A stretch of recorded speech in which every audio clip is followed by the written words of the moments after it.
I do every day, Mum? What do I do? Get up, catch the bus, go to work, come back home, eat chips and go to bed. Is that it? It's what the rest of us do. Well, I can't. Why? Because you're better than us? No, I didn't mean that.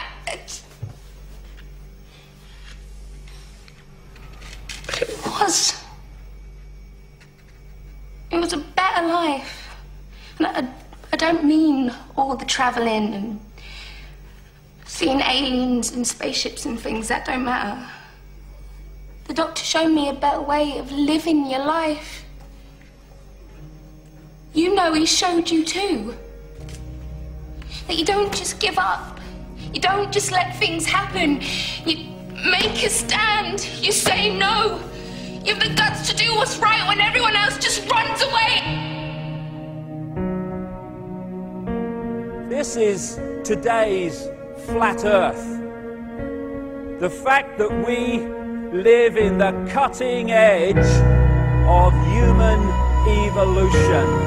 The cutting edge of how far humanity has come.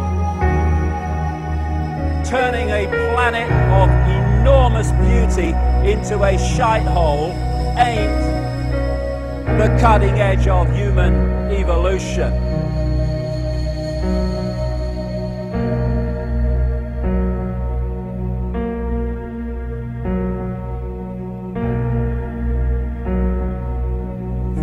As Michael Elner said, just look at us. Everything is backwards. Everything is upside down. Doctors destroy health, lawyers destroy justice, universities destroy knowledge, governments destroy freedom, the major media destroys information, and religions destroy spirituality. I think there's more to know here. Isn't that weird? We always kill the guys who try and help us. Isn't that strange? We let the little demons run amok. Always.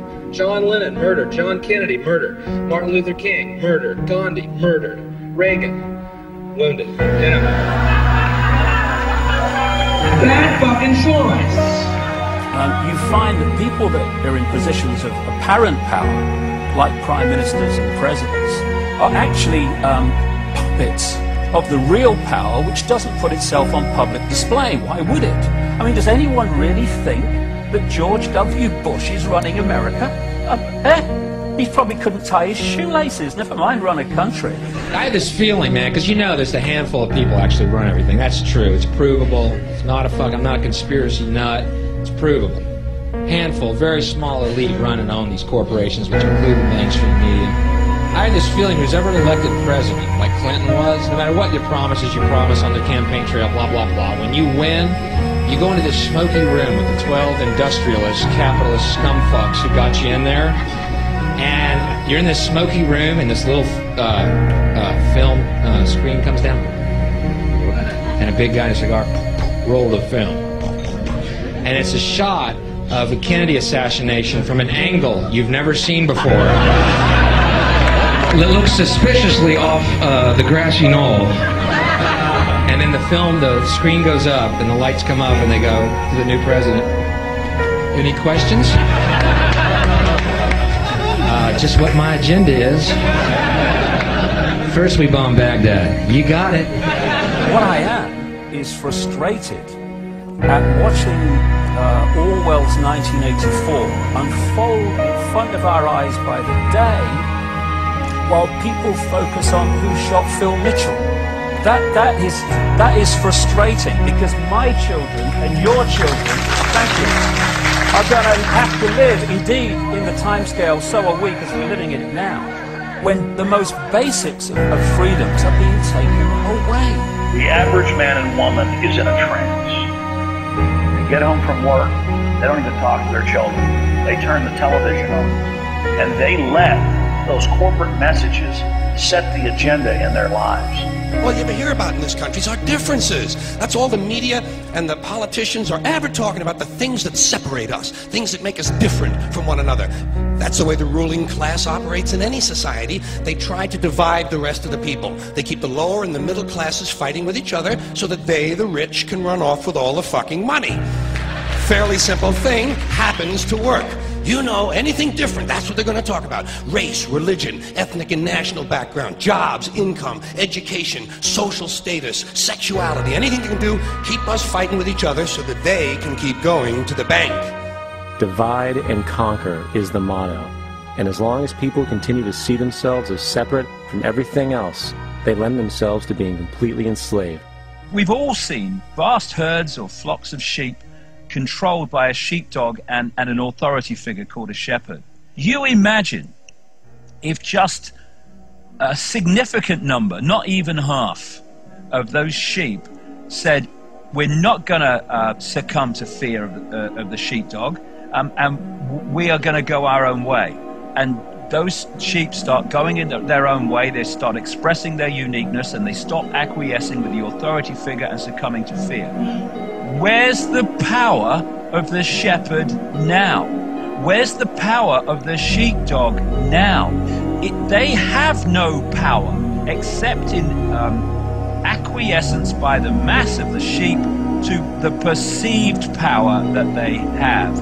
We need to start seeing humanity in these terms very, very quickly. I've seen these ants do great things. And year after year, they somehow manage to pick food for themselves and you. So who is the weaker species? Ants don't serve grasshoppers. It's you who need us.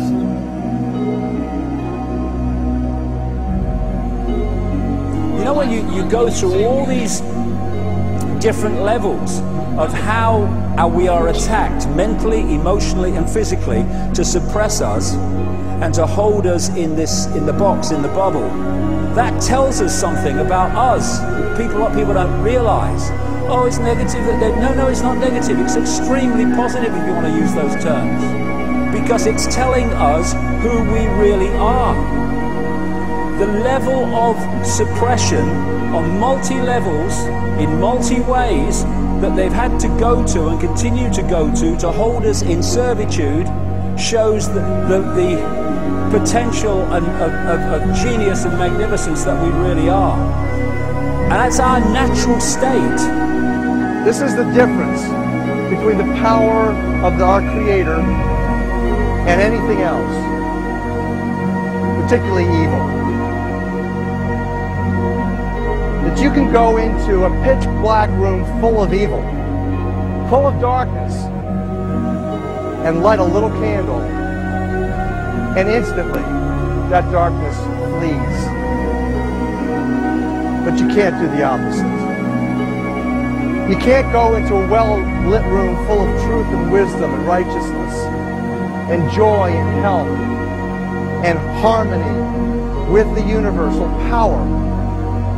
You can't take any amount of darkness and go into that well-lit room and have any effect whatsoever. That is the metaphor which I frequently think of when I think that I'm not empowered. It is the greatest lesson for me, and I think for everybody else, to know that we're on the winning side and that we're winning. Today, a young man on acid realized that all matter is merely energy condensed to a slow vibration, that we are all one consciousness experiencing itself subjectively. There is no such thing as death. Life is only a dream, and we are the imagination of ourselves. Here's Tom with the weather.